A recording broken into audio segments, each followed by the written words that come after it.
And I'm not expecting for you to respond. I'm going to set this case for a pretrial conference on the same date as the other pending cases. You are facing a lot of jail time in these cases, and I don't want to hear any excuses from you today or at any time about why you're driving. I'm fed up with you constantly being in this courtroom driving against court orders while pending cases are happening. This is constant, well before Mr. Loftus was ever involved in representing you.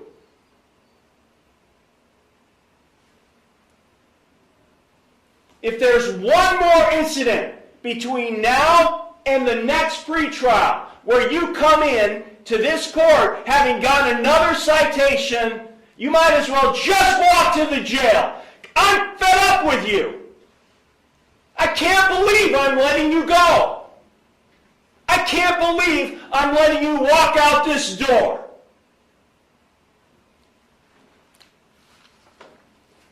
It's constant with you. And I don't get why I keep being so generous to someone who just thumbs his nose at me. Get your client out of here. I don't want to see his face until the next pretrial. Bond is set, $5,000 personal recognizance, not to operate or be in the driver's seat of another vehicle. Thank you, Mr. Loftus. Can you see any of those? No. Do you recall receiving a copy of the Yes. citation that was issued on November 1st, 2022? Yeah. Okay. You're charged with 2 counts. The first charge is driving under suspension. That is a first-degree misdemeanor. If convicted of this offense, you face a maximum 180 days in jail, a maximum fine of $1,000, and I could impose a license suspension of up to 1 year. And this is a 2-point violation. So do you understand the consequences you face if convicted of that charge? Yes. The second charge is use of headlight beams. That is a minor misdemeanor. That is punishable by a maximum $150 fine and court costs. Do you understand that? Yes.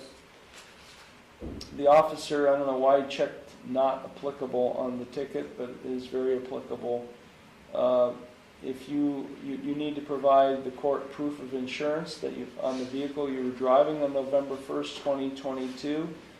If you're not able to provide this court proof of insurance on the vehicle you were driving that day and are convicted of this offense, you do face a mandatory non-compliance suspension with the Bureau of Motor Vehicles. Do you understand that potential consequence? Alright folks, today's video is absolute courtroom chaos, and it hits on every level.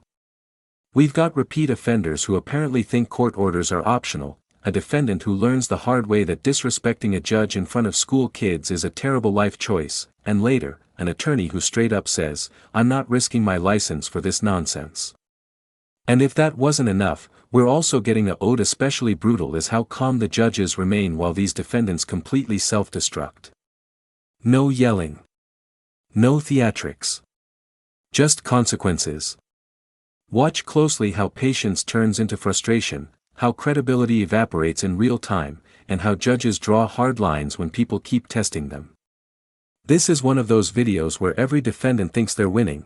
0388, the state of Michigan versus Bradley Peterson. Okay, counsel, you're Mr. Perkin Keller, your name for the record, please.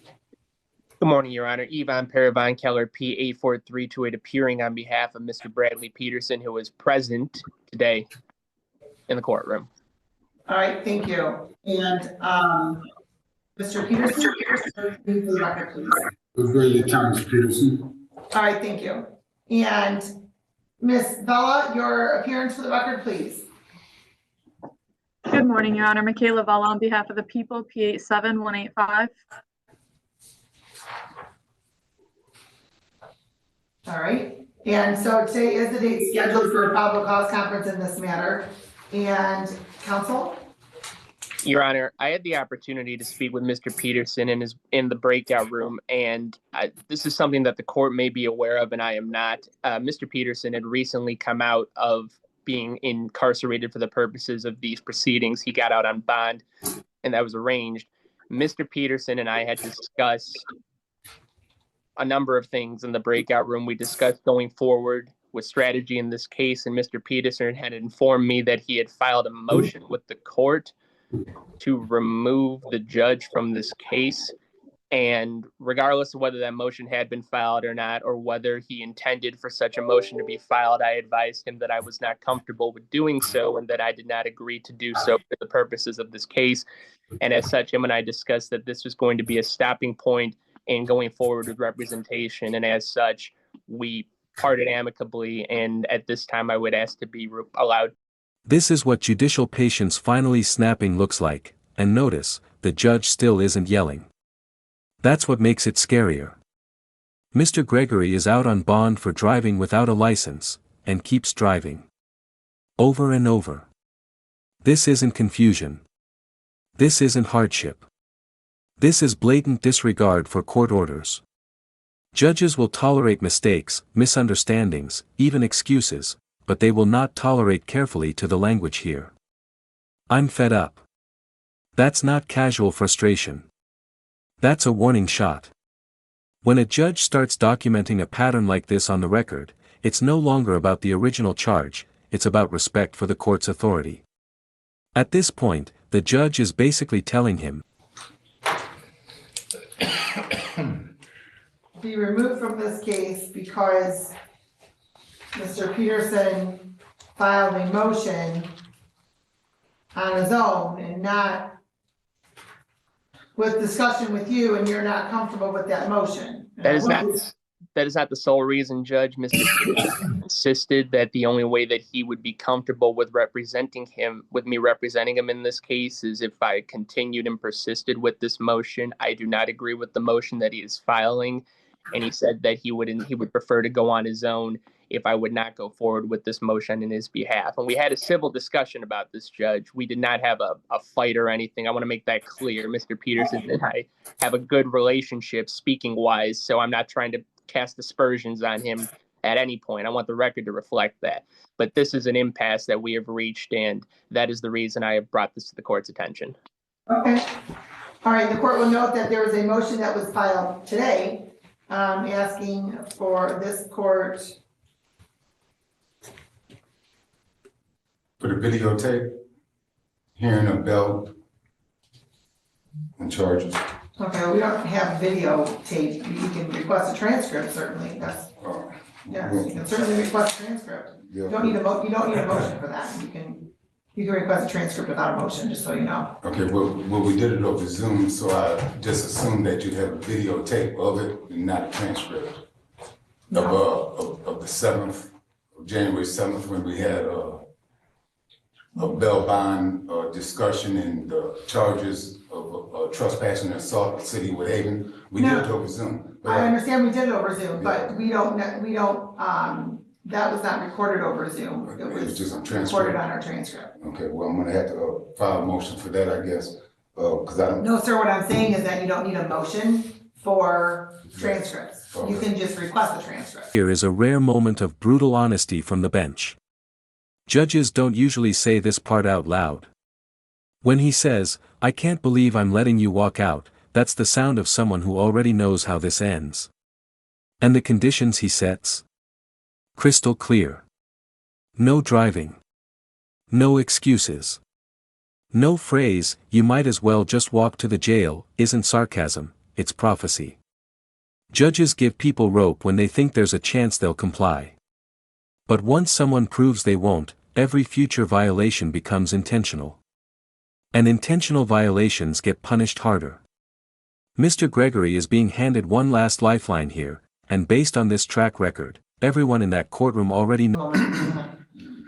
Okay, well, counsel, I will allow you to, I will grant your motion to terminate representation, specifically as far as moving forward, but counsel, I would just, if you can just stay on these proceedings. Oh, of course, I would. I would ensure, yeah, I have no problem.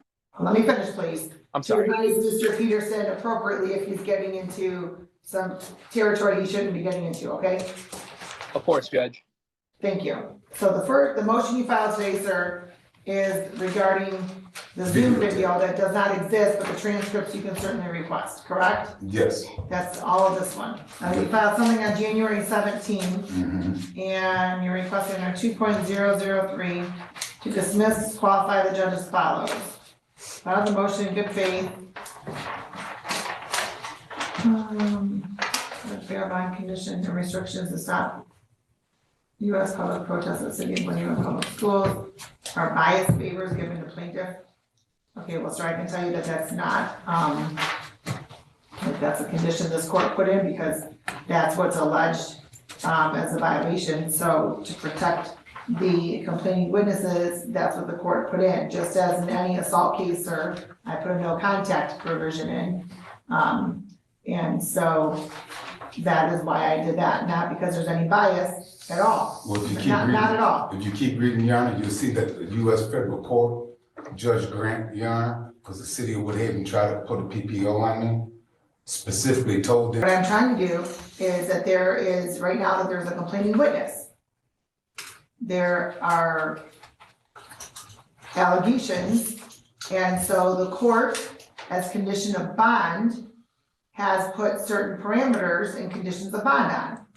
Just as, like I just stated, just as if there is an assaultive, somebody with assault and battery or domestic violence, they're not allowed to return to the home or wherever the victim lives. They're not allowed to return to the victim's place of employment. They're not allowed to contact the victim. Those are all conditions I put in. Somebody with disorderly conduct, I put certain provisions in there, whether they can use alcohol or not use alcohol, whether they have to use testing or not testing. It's not intended to violate any rights under the U.S. Constitution. The purpose is for protection of the complaining witnesses and protection of society if this court deems necessary. That's if somebody violated a law. I haven't violated nothing. Sir? I'm with you. The allegation is that you assault or resisted, obstructed a police officer causing injury and trespassed. That's Now, just an allegation. you're correct. But as a condition of bond, there are certain factors the court has to take into consideration when assessing bond, and the court has judicial discretion to assess bond conditions. That is what this court did. I didn't place you on house arrest, told you couldn't move anywhere. I didn't do any of that, sir. I simply put forth conditions relevant to the allegations therein. And sir, I'm very much aware that they're allegations only. Yeah, you need to read the whole thing, other than just one. I got like 15 issues in there. 15 issues. Yeah, you Okay, need to so, read the whole thing. Also, Your Honor, I publicly protested today in front of your court, okay. but none of your police came out to arrest me because that's my constitutional right to do. You're I'm correct. not ignorant of my constitutional rights. I'm not ignorant. A judge told me a long time ago, ignorance of the law is no excuse. Right. And so I studied, Where everything instantly goes sideways. Miss Sullivan doesn't just swear, she swears directly at the judge, loudly, and in front of a room full of kids on a courthouse field trip. That's not just contempt, that's courtroom suicide. Judges have zero tolerance for T-taining order and how fast the tone changes. No warnings. No lectures. No second chances. Take her into custody. That's it. Respect in a courtroom isn't optional, and it's definitely not protected speech. The irony here. She was being calmly walked through her rights and consequences. The judge was patient. She turned a routine hearing into an instant. you know, Martin Luther King marched, and you guys Stop sit right dogs now, out. stop right now. You I'm violated not our 100 years rights. old, so do not accuse me of stomping on anything. Well, Let's be very clear on that. yeah, well, okay, yeah, don't seem like it. I'm not 100 years old, sir. Were you interfered with at all while you were engaging in your protest? My constitutional right? No. No, you were I not. did at the city of Woodhaven though, and now you condemning me for it. No, because sir. you restricted me. Sir, let me be very clear. I've committed no crime. I am restricting, I put conditions on for the protection of the complaining witnesses, which is the authority that I've been given with my judicial discretion. You also, Yeah. you also took an oath to uphold every citizen's constitutional right to public protest, but Okay. you're not doing that. Sir, let me clarify. Let me clarify something. There is a balancing act that as judges we have to do. So we have, you're charged with a crime, right? It's an allegation. We have the protection of the victim and the community, all right? So there's a balancing act that this court has to do. And that is what this court is doing. I have not restricted all of your movement. I have not said you can't put signs up anywhere, you can't go on any public property. I have not done that, sir. You did. No, what I did was I addressed specifically the complaining witness and the victims in this matter. That is what I did, and that is what I have the authority to do that's been given to me by the US Constitution as well. That's statutory authority. Whether you agree with that or not, sir. I understand you don't agree, but that's not a basis for this court to disqualify itself. Let's see what the next one is here. Okay, I don't know what bias favors are. I'm not biased, prejudiced, discriminating against you in any way, sir. That's your opinion. And sir, let me just be very clear. The court has not infringed on your First Amendment right of free speech. What it did is it put in protections for the victim in this matter. I'm the victim. Which this court has every authority to do. I'm the victim, and you're not recognizing that. I just protested in front of your courthouse and it was okay. You should have arrested me then. When I go to your So schools I don't and have you're wind arrest out, powers. when I go to schools and you're wind out, you should. Now we shift into a completely different kind of courtroom chaos, the kind fueled by conspiracy, paranoia, and accusations instead of profanity. This is where sovereign citizen adjacent thinking really shows itself. When defendants start accusing everyone, judges, prosecutors, systems, of racism or corruption without evidence, it's usually a sign that the legal arguments aren't walks into this already knowing there's trouble brewing. And unlike the last case, this one isn't about it's about delusion.